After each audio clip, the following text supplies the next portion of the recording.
Bismillahirrahmanirrahim. Assalamualaikum warahmatullahi wabarakatuh.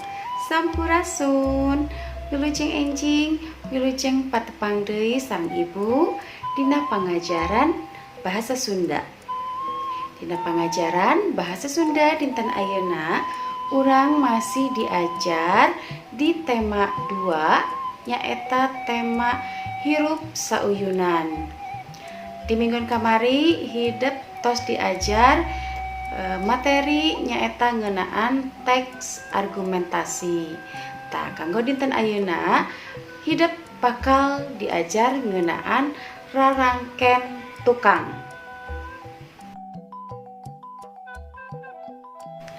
Kanggo tujuan pengajaran dinten ayeuna nyaeta hidup bisa nyieun kalimah make kecap-kecap nu ngagunakeun rarangken tukang ning atawa ing.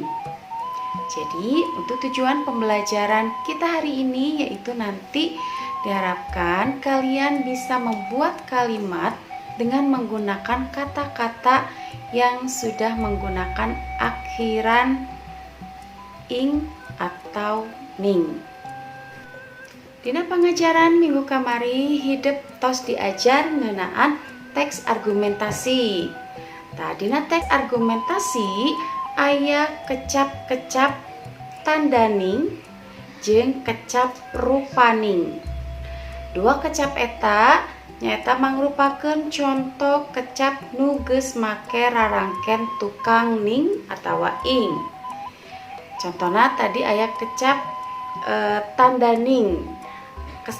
Asal kecapna nyaeta tina kecap tanda ditambah rarangken ing jadi tandaning. Terus tadi aya deui kecap rupaning. Asal kecapna nyaeta rupa ditambah rarangken tukang ning jadi rupaning. Tah ayeuna hayu urang titenan deui naon wae contoh-contoh kecap anu sejenna.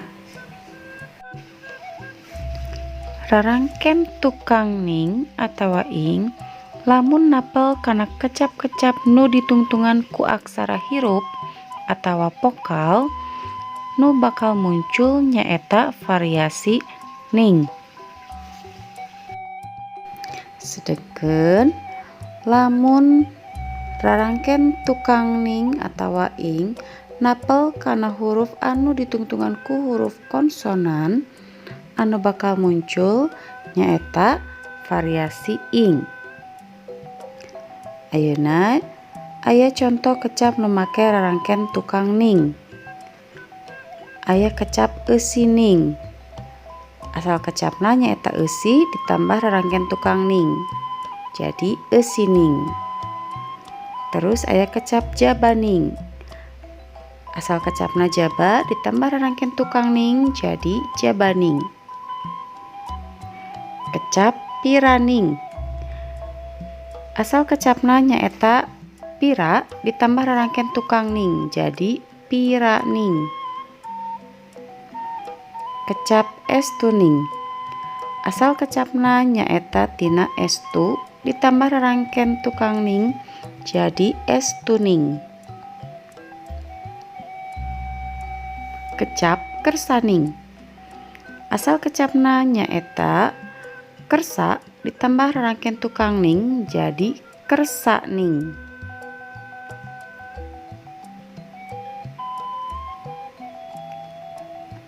Ayeuna contoh kecap nu make rarangken tukang ing. Kecap bakating. Asal kecapna nyaeta bakat ditambah rarangken tukang ing jadi bakating. Kecap tariking. Asal kecapna nyaeta tarik ditambah rarangken tukang ing jadi tariking.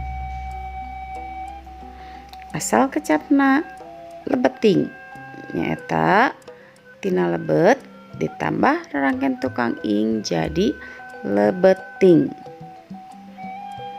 Terus kecap awaking. Asal kecapna nyaeta awak ditambah rarangken tukang ing jadi awaking. Kecap mungguhing. asal kecapna nyaeta mungguh ditambah rarangkeun tukang ing jadi mungguhing.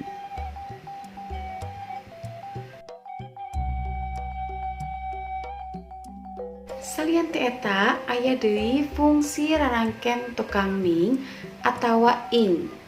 Fungsina nyaeta rarangkeun tukang ning atawa ing teh keur ngawangun kecapancen anu hartina ngantepkeun. Nyaeta untuk membangun sebuah kata yang benar-benar dianggap sangat penting. Tak ayeuna hayu orang tinggal dina contoh kalimahna.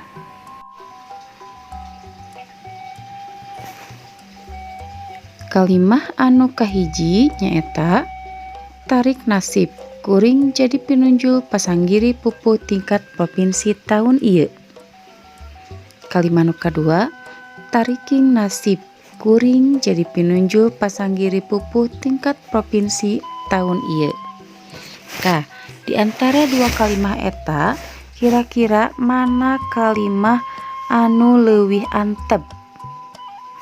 Nya bener nyaeta kalimah anu nomor 2 lantaran kalimahna leuwih antep batan kalimah nomor hiji.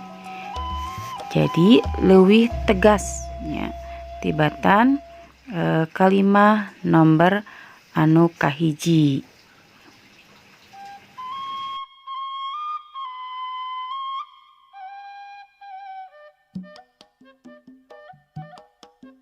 Sakitu wae pangajaran bahasa Sunda kanggo dinten ayeuna.